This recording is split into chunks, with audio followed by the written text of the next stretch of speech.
I am feeling like getting a budgie. Let me check my phone for cute budgies to get. Oh my, this budgie looks so cute. Let me go there.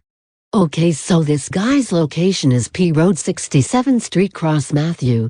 I am going to take a bus since it is the fastest way to get there. Excuse me, can I have a seat? I am pregnant and I have this baby. Oh. Oh, I can't believe I got knocked out by a pregnant woman. Where am I? Oh, I got dropped out in the right house.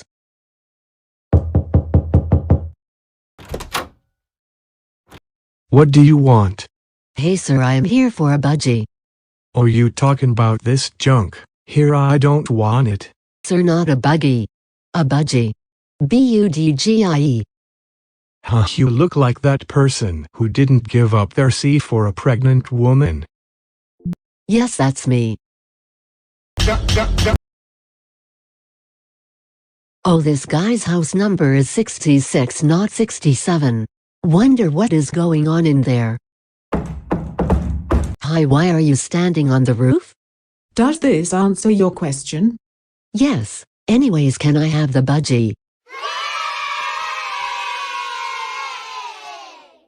From the moment our eyes met,